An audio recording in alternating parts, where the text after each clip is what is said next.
بسم اللہ الرحمن الرحیم۔ گمنام ہیرو کے معزز ناظرین، السلام علیکم۔ آئیے چلتے ہیں کہانی کی طرف۔ مجھے معلوم ہو چکا ہے، وہ اطمینان سے بولے۔ میں آپ ہی کے فون کا انتظار کر رہا تھا مسٹر چودھری۔ آپ نے اس واقعے کے بارے میں ابھی پریس والوں سے کوئی بات تو نہیں کی، کوئی بیان وغیرہ تو جاری نہیں کیا؟ مجھے حیرت کا خفیف سا جھٹکا لگا۔ انہیں میرے مکان کی تباہی کا معلوم تھا، اس کا مطلب تھا وہ میری طرف سے غافل نہیں تھے۔ اس واقعے پر ان کے لہجے میں تعصب یا ہمدردی کی کوئی جھلک محسوس نہیں تھی۔ انہوں نے اظہار افسوس کے لیے 2 لفظ تک کہنے کی ضرورت نہیں کی تھی۔ انہیں شاید صرف یہ فکر تھی کہ میں نے پریس والوں کو اصل بات تو نہیں بتا دی۔ میں نے اپنے دل میں ابھرنے والی تلخی کو دباتے ہوئے کہا، جی نہیں، پریس والوں سے ابھی میری ملاقات ہی نہیں ہو سکی۔ ویسے کون سا میں کوئی سیاسی لیڈر تو ہوں نہیں کہ میرے مکان کی تباہی ان کے لیے بہت بڑا واقعہ ہو۔ آپ پریس والوں سے اس سلسلے میں کوئی بات کیجیے گا بھی مت۔ ان سے ملنے یا کوئی بیان دینے کی ضرورت نہیں۔ مجھے معلوم ہو چکا ہے، پولیس کے سامنے آپ اس سلسلے میں لا علمی ظاہر کر چکے ہیں۔ پولیس کی FIR کی مدد سے پریس والے جو خبر بنانا چاہیں گے بنا لیں گے۔ غیر ارادی طور پر میرے لہجے میں بھی ہلکی سی سرد مہری دار آئی۔ میں نے عرض کیا نا کہ میں کوئی سیاسی لیڈر نہیں ہوں کہ اس واقعے سے شہرت حاصل کرنے کے لیے فوراً میدان میں کود پڑوں اور بیان پر بیان جاری کرنے لگوں۔ پہلے بھی پس منظر میں رہا اور اب بھی پس منظر میں ہی رہنا چاہتا ہوں۔ میں تو آپ سے صرف یہ پوچھنا چاہتا ہوں کہ آپ کو میری کہانی پر اب بھی کچھ یقین آیا ہے کہ نہیں؟ اس بات کو ابھی آپ چھوڑ دیجئے مسٹر چودھری، ہم اس سلسلے میں جو مناسب سمجھیں گے کریں گے۔ وہ خشک لہجے میں بولے۔ یہ بتائیے کہ اس وقت آپ کہاں ہیں؟ ایک دوست کے گھر، میں نے جواب دیا۔ دوست کا نام و پتہ انہوں نے بلا تامل دریافت کیا۔ میں ایک لمحے کے لیے بالکل خاموش رہا۔ میری کن پٹیوں میں سرسراہٹ سی ہونے لگی تھی۔ میں نے خشک لہجے میں کہا، گستاخی معاف نفیس صاحب، اس وقت میں آپ کو کسی تھانے کا SHO اور خود کو زیر تفتیش ملزم محسوس کر رہا ہوں۔ آپ ویسے ہی مجھے پکڑ کر حساس خفیہ ایجنسیوں کو مس گائیڈ کرنے کے جرم میں جیل میں کیوں نہیں ڈال دیتے؟ یہ بات نہیں مسٹر چودھری۔ ان کے لہجے میں نہایت خفیف سی تبدیلی آئی۔ بہت ہی معمولی حد تک نرمی کے آثار پیدا ہوئے۔ آپ کو نہیں معلوم کہ ہمارے سامنے کتنی بڑی بساط بچھی ہوئی ہے اور کہاں کہاں ہم کیا کیا کھیل دیکھ رہے ہیں، کس کس معاملے کو ہمیں کنٹرول کرنا ہوتا ہے، کہاں کہاں ہمارے لیے جال بچھے ہوتے ہیں۔ ان سب چیزوں کے درمیان آپ ایک نئی کہانی لے کر آئے ہیں۔ ہمیں دیکھنا ہے کہ یہ کہاں فٹ ہوتی ہے اور کہاں کہاں اس زنجیر کی کڑیاں پائی جاتی ہیں۔ ہمارے وسائل بہت کم ہیں اور ہم پر ملکی اور بین الاقوامی سازشوں کا بوجھ بہت زیادہ ہے۔ اس کے باوجود ہم اپنے وسائل کے مطابق ہر معاملے کو ہر پہلو سے چھاننے پھٹکنے کی کوشش کرتے ہیں۔ اگر آپ سچے ہیں تو آپ کو پریشان ہونے کی ضرورت نہیں۔ میرا خیال اس سے ذرا مختلف ہے۔ میں نے کہا، میں سوچ رہا ہوں چونکہ میں سچا ہوں اس لیے مجھے زیادہ سے زیادہ پریشان ہونے کے لیے تیار رہنا چاہیے۔ اگر آپ کو کوئی پریشانی ہوئی بھی تو وہ عارضی ہوگی مسٹر چودھری۔ نفیس صاحب کے لہجے میں ایک بار پھر پہلے ہی جتنی سرد مہری آ گئی۔ آخری فتح بہرحال سانچے کی ہوتی ہے، یہ تو میرا بھی ایمان ہے۔ میں نے قدرے چبھتے ہوئے لہجے میں کہا، دیکھا صرف یہ ہے کہ آپ جیسے مہربانوں سے واسطہ پڑنے کے بعد سچے آدمی کی کہاں تک درگت بنتی ہے۔ ابھی تو صرف میرا 1.5 کروڑ کا مکان اور اس میں موجود 9-10 انسان خاک و خون کے انبار میں تبدیل ہوئے ہیں۔ آگے آگے دیکھتے ہیں کیا ہوتا ہے۔ ابھی تو آپ کی گفتگو صرف اس موڑ پر آئی ہے کہ اگر آپ سچے ہیں۔ جب آپ کے منہ سے میرے لیے یہ الفاظ نکلیں گے کہ آپ واقعی سچے تھے مسٹر چودھری، اس وقت تک قبر میں غالباً میری ہڈیاں بھی گل چکی ہوں گی۔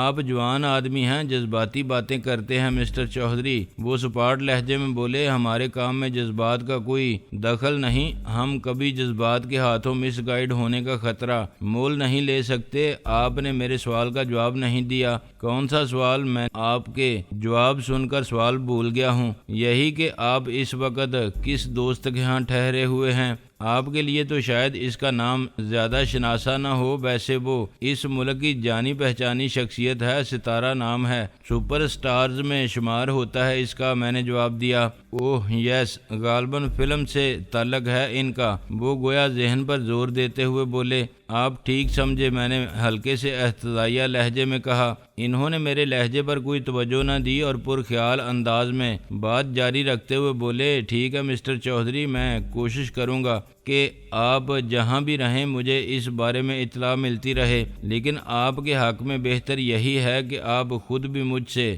رابطہ رکھیں اور اپنی نقل و حرکت کے بارے میں مستقل مجھے آگاہ کرتے رہیں۔ بہت بہتر سر، بستہ بے کا یہ بدماش آپ کو اپنی تمام مصروفیات سے آگاہ کرتا رہے گا۔ میں نے سعادت مندی سے کہا، میرے لہجے میں جو زہر تھا اس کا تھوڑا بہت اثر شاید ان تک پہنچا۔ وہ تنبیہ کے سے انداز میں بولے، نو جوکس مسٹر چودھری۔ میں نے انگریزی میں ہی جواب دیا، یہ مذاق نہیں سر، المیہ ہے، لیکن عجیب بات ہے کہ انسان کو اپنے علاوہ باقی سب کے المیہ مذاق نظر آتے ہیں۔ آپ بہت الجھے ہوئے آدمی ہیں مسٹر چودھری، کبھی کبھی آپ کی ذات میں تھوڑی سی پراسراریت جھلکنے لگتی ہے اور کبھی آپ فلسفی معلوم ہوتے ہیں۔ میں آپ کو سمجھنے کی کوشش کر رہا ہوں۔ وہ عجیب سے لہجے میں بولے، سر اگر آپ مجھے ہی نہیں سمجھ سکے تو پھر ریڈ ڈاٹ کو کیا سمجھ سکیں گے؟ میں کہے بغیر نہ رہ سکا، ریڈ ڈاٹ تو جب ہمارے سامنے آئے گی تو دیکھا جائے گا، فی الحال تو ہمارے لیے آپ ہی اہم ہیں۔ وہ گویا کچھ سوچتے ہوئے بولے،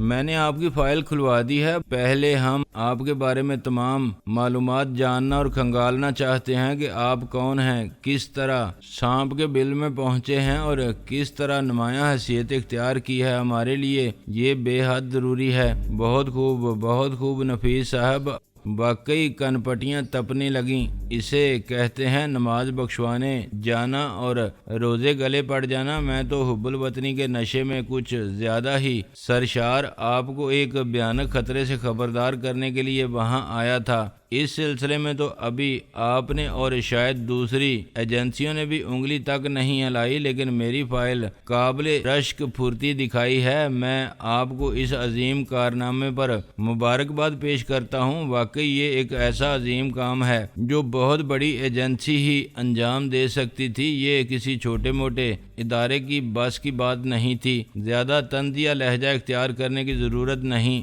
چودھری نفیس صاحب سرد لہجے میں بولے، ہم اپنے کام کو سمجھتے ہیں، ہمیں اچھی طرح معلوم ہے کہ کون سا کام کہاں سے شروع کرنا ہے۔ اسے بڑی معیوب بات سمجھا جاتا ہے، حالانکہ ایسا نہیں ہونا چاہیے۔ یہ کوئی معیوب بات نہیں، جو کرنے کے کام ہیں پہلے وہ تو کیجئے نفیس صاحب۔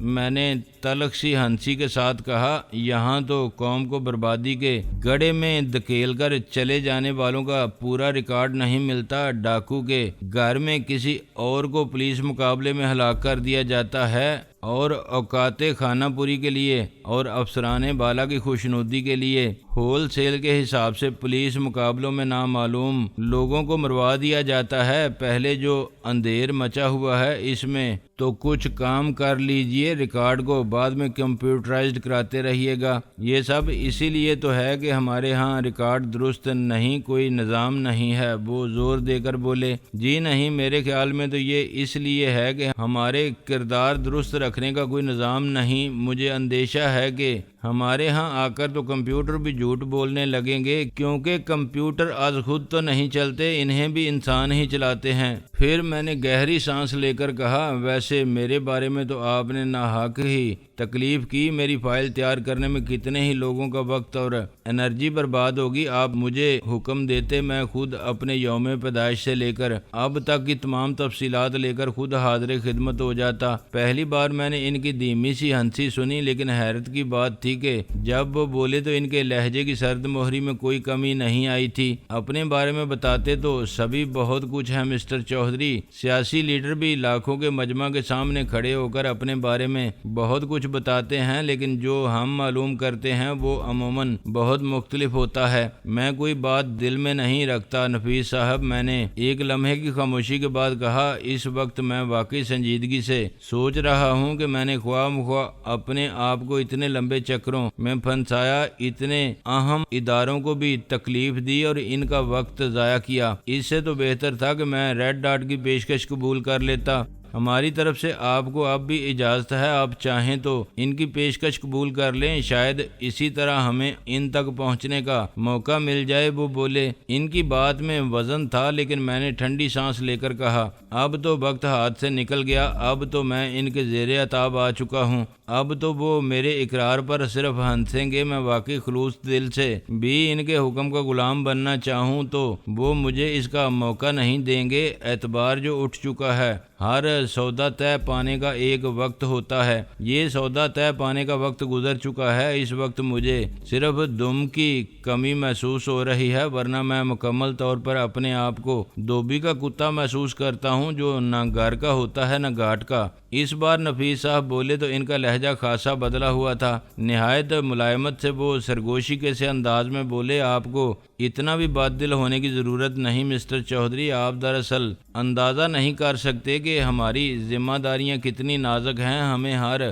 چیز کو نہایت غیر جانبدار، نہایت غیر جذباتی بلکہ کافی حد تک شفاف ہو کر دیکھنا پڑتا ہے۔ یہ مت سمجھیں کہ ہم نے صرف آپ پر ہی نظر رکھ لی ہے اور آپ کی سنائی ہوئی کہانی کی طرف سے بالکل ہی آنکھیں بند کر کے بیٹھ گئے ہیں۔ ہم نے کچھ مشکوک غیر ملکیوں کی نگرانی شروع کی ہے، امید ہے جلد ہی کوئی نہ کوئی سراغ سامنے آئے گا۔ میرے لیے کیا حکم ہے سر؟ میں نے ان کے بدلے ہوئے انداز گفتگو سے قدرے اطمینان محسوس کرتے ہوئے پوچھا۔ بس اپنے طور پر کوئی بڑا قدم مت اٹھائیں، ہمیں اپنی نقل و حرکت سے مطلع رکھیں، اور اگر آپ زیادہ خطرہ محسوس کر رہے ہوں تو ہم آپ کی حفاظت کے لیے کچھ آدمی تعینات کر سکتے ہیں۔ انہوں نے جواب دیا، بہت شکریہ سر، اس کی ضرورت نہیں۔ میں نے نرمی سے کہا، میں ابھی آزادانہ طور پر حرکت میں رہنا چاہتا ہوں، آدمی میرے گرد گھیرا ڈالے رکھیں گے تو میں اپنے آپ کو بندہ بندہ سا محسوس کروں گا۔ میں کسی ایک جگہ قلعہ بند یا ساکت ہو کر بیٹھنا نہیں چاہتا، ایسی صورتحال میرے لیے موت سے بدتر ہوگی۔ حفاظت کا معاملہ میں نے اس پر چھوڑ دیا ہے جو سب سے بہتر حفاظت کرنے والا ہے۔ میں نے ان کے جواب کا انتظار کیے بغیر سلسلہ منقطع کر دیا۔ میرے دل میں تلخی کم ضرور ہوئی تھی لیکن ختم نہیں ہوئی تھی۔ مجھے اندیشہ محسوس ہو رہا تھا کہ میری نگرانی کے لیے خفیہ ایجنسیوں کے کچھ لوگ میرے پیچھے ضرور لگیں گے اور یہ چیز میرے لیے مزید الجھن کا باعث ہوگی۔ میرے لیے فیصلہ کرنا مشکل ہوگا کہ کون خفیہ ایجنسیوں کا آدمی ہے اور کون ریڈ ڈاٹ کا۔ اگر کسی بھی صورت حال میں میرے یا میرے آدمیوں کے ہاتھوں کسی غلط فہمی میں خفیہ ایجنسی کا کوئی آدمی مارا جاتا تو میرے لیے بڑا مسئلہ کھڑا ہو سکتا تھا۔ ستارہ نے ناشتہ میرے سامنے سجا دیا تھا اور خود بھی سامنے بیٹھ کر ایک ٹک میری طرف دیکھ رہی تھی۔ میں اپنے تفکرات کو ذہن سے جھٹکتے ہوئے اس کی طرف متوجہ ہوا تو وہ سادگی سے بولی، میں تمہیں نظر بھی آ رہی ہوں یا نہیں؟ میں نے آنکھیں سکیڑ کر انتہائی کمزور نظر والے کسی شخص کی طرح اس کی طرف دیکھتے ہوئے کہا، ہاں کوئی دھندلی دھندلی بے ہنگم سی چیز نظر تو آ رہی ہے۔ اس دھندلی اور بے ہنگم چیز کے ہاتھوں ضائع مت ہو جانا، اس سے پہلے کہ میں انڈا تمہارے منہ پر اور کوئی ڈنڈا تمہاری کھوپڑی پر دے ماروں۔ تم ناشتہ کر، میں نے اتنی محنت سے تیار کیا ہے اور تم نے پتہ نہیں کس بیکار آدمی سے باتیں کرتے کرتے ٹھنڈا کر دیا۔ وہ پلیٹیں میری طرف کھسکاتے ہوئے بولی، کاش تمہیں معلوم ہوتا کہ تم کسے بیکار آدمی کہہ رہی ہو۔ اس عہدے پر جو شخص فائز ہوتا ہے وہ ان چند ستونوں میں سے ایک ہوتا ہے جن پر حکومت کی عمارت کھڑی ہوتی ہے۔ میں نے ٹھنڈی سانس لے کر کہا اور ناشتے پر پل پڑا، تم ان ستونوں کی فکر چھوڑو جن پر حکومتیں کھڑی ہوتی ہیں، تم ان ٹانگوں کی فکر کرو جن پر تم کو ناشتہ وغیرہ کرتے رہو گے تو ان ٹانگوں میں جان رہے گی، ورنہ یہ تمہارا وزن نہیں سہار سکیں گی۔ وہ خود بھی ناشتہ شروع کرتے ہوئے بولی۔ چند لمحے خاموشی سے کھاتے رہنے کے بعد میں نے کہا، میں دونوں طرف سے مصیبت میں پھنس گیا ہوں۔ میں سنجیدگی سے ستارہ سے بات کرنا چاہتا تھا، اسے صورتحال مزید بہتر طور پر سمجھانا چاہتا تھا، لیکن ایسا معلوم ہوتا تھا کہ وہ اب سنجیدگی سے بات کرنے پر آمادہ نہیں تھی۔ اس نے اس مسئلے کو ذہن کے کسی اور ہی خانے میں دھکیل دیا تھا۔ اطمینان سے منہ چلاتے ہوئے بولی، ابھی صرف دونوں طرف سے مصیبت میں پھنسے ہو، اب تک تو تمہیں چاروں طرف سے بلکہ 8 طرف سے پھنس جانا چاہیے تھا۔ ستارہ، میں سنجیدہ ہوں، میں نے اسے گھورا۔ وہ ٹھنڈی سانس لے کر بولی، یہی تو مصیبت ہے، جب ہمارا سنجیدہ ہونے کو جی نہیں چاہتا تو تم سنجیدہ بلکہ رنجیدہ ہونے لگتے ہو۔ تمہیں شاید اندازہ نہیں ہوا کہ نفیس صاحب سے میری کیا گفتگو ہو رہی تھی۔ یہ تو میں تمہیں بتا ہی چکا ہوں کہ نفیس صاحب کون ہیں۔ میں نے کہا مجھے کافی حد تک اندازہ ہو گیا ہے۔ وہ قدرے سنجیدہ ہوتے ہوئے بولی۔ میرے کان ادھر ہی لگے ہوئے تھے، لیکن میں فی الحال سنجیدہ ہونا نہیں چاہتی۔ سنجیدہ ہونے لگتی ہوں تو مجھے خوف آنے لگتا ہے۔ پھر یکدم ہی اس نے ہاتھ روکتے ہوئے پوچھا، ایفی کہیں وہ اس گھر کو بھی دھماکے سے اڑا تو نہیں دیں گے؟ اس کی آنکھیں پھیلی ہوئی تھیں۔ بس ڈر گئیں۔ میں نے مسکراتے ہوئے کہا، کچھ دیر پہلے فون پر تو بڑی بڑکیں مار رہی تھیں۔ بھائی مجھے اس قسم کی موت سے بڑا خوف آتا ہے کہ انسان ملبے کے نیچے دبا سسک رہا ہو، یا آدھا جسم دھماکے سے اڑ گیا ہو اور آدھا پڑا تڑپ رہا ہو۔ وہ جرجری لے کر بولی، اگر کوئی مجھے مارنا ہی چاہتا ہے تو زیادہ سے زیادہ یہ کر لے کہ کھوپڑی میں یا عین دل کے مقام پر گولی مار دے۔ گولی بھی اس طرح نہ مارے کہ زیادہ دیر تک تڑپنا پڑے۔ میں نے سنا ہے جسے پیٹ میں ایک آدھ گولی لگے اور فوری طبی امداد میسر نہ آئے، اس کی موت بڑی اذیت ناک طریقے سے واقع ہوتی ہے۔ مجھے مختلف طریقوں سے مرنے کا کچھ زیادہ تجربہ نہیں ہے، اس لیے میں کیا کہہ سکتا ہوں۔ میں نے سنجیدگی سے کہا، بس یہی مشورہ دے سکتا ہوں کہ تم ایک بینر ساتھ لے کر پھرا کرو جس پر موٹی سی سرخی ہو، قاتلوں کے لیے ہدایت، نیچے ترتیب وار ہدایت درج ہوں۔ براہ کرم مجھے قتل کرنے کے لیے کوئی ظالمانہ طریقہ مت اختیار کیجیے۔ قتل ہی کرنا ہے تو پیار سے قتل کیجیے۔ گولی مارنی ہو تو براہ کرم ذرا مہلک قسم کی ماریے۔ چوہے مار گولی مت استعمال کیجیے۔ دھیان رکھیے کہ گولی دل میں اترے یا کافی گہرائی تک اترے، بلکہ دل کے پار نکل جائے تو زیادہ مناسب ہے۔ گولی تیرے نیم کش بنانے کی کوشش مت کیجیے۔ اگر دل پسند نہ آئے تو دماغ حاضر ہے، یقین کیجیے اس کھوپڑی میں بھوسا نہیں بھرا ہے، نہایت نفیس قسم کا دماغ موجود ہے، اس میں گولی اتاریے اور دکھیارے لوگوں کی دعائیں لیجیے۔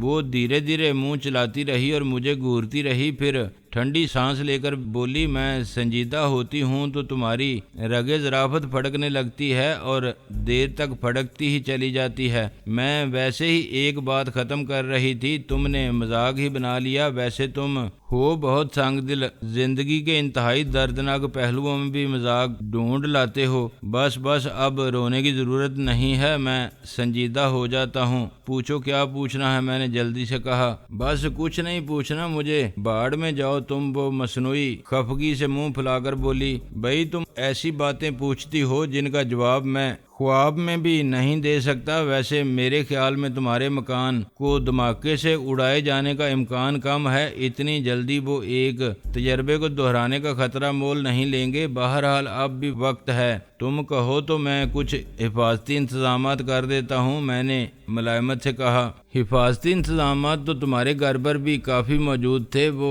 بولی۔ اپنی مصنوعی خفگی کو وہ فوراً ہی بھول گئی تھی۔ وہ انتظامات کسی اور نقطہ نظر سے تھے۔ ہمارے ہاں حفاظتی انتظامات میں زیادہ زور اس بات پر ہوتا ہے کہ کوئی غیر متعلق شخص اندر نہ گھسنے پائے یا کوئی ٹولہ چڑھائی نہ کرنے پائے، لیکن وہ لوگ سائنسی طور پر جتنے ترقی یافتہ ہیں، ان کے لیے اس قسم کا کوئی ہنگامہ کھڑا کیے بغیر کسی جگہ کو اڑا دینا کوئی مسئلہ نہیں۔ ممکن ہے اس کے لیے انہوں نے بلیک برڈ کو بھی استعمال کیا ہو۔ مکان کی تباہی کے بعد میں نے اسے قریب ہی موجود پایا تھا۔ وہ بدبخت صرف بول نہیں سکتا، ذہن اس کے پاس ایک مکمل انسان کا موجود ہے۔ اس کی طرف سے تم سخت ہوشیار رہنا، کہیں اس کی جھلک بھی نظر آ جائے تو سمجھ لینا کہ کوئی سنگین خطرہ آس پاس ہی منڈلا رہا ہے۔ فوری طور پر جو بھی حفاظتی انتظامات کر سکو کر لینا۔ وہ کافی انڈیلتے ہوئے بولی، ناشتے کے بعد تم ذرا گھر کے ارد گرد کا اور پچھلی گلی کا جائزہ تو لے لینا، ہو سکتا ہے کوئی مشکوک شکل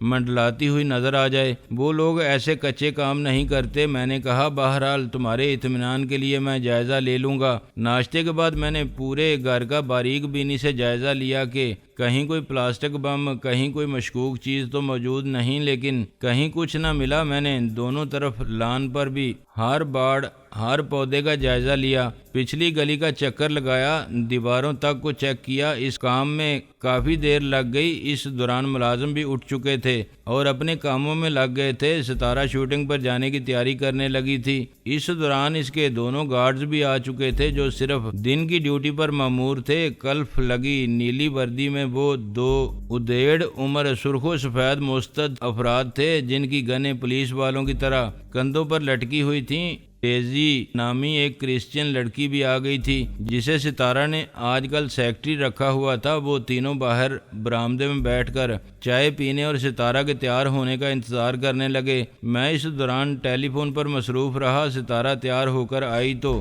انابی کاٹن کے راجستھانی سوٹ میں بے حد پرکشش لگ رہی تھی۔ میں نے اس کا سرتاپا جائزہ لیتے ہوئے کہا، بہت جچ رہی ہو اس لباس میں، جس علاقے کا لباس ہے اسی علاقے کی کوئی شہزادی دکھائی دے رہی ہو۔ شکریہ شکریہ، وہ لکھنوی انداز میں آداب بجا لاتے ہوئے بولی، غنیمت ہے کہ اس طرف بھی تمہاری نظر کام کر رہی ہے۔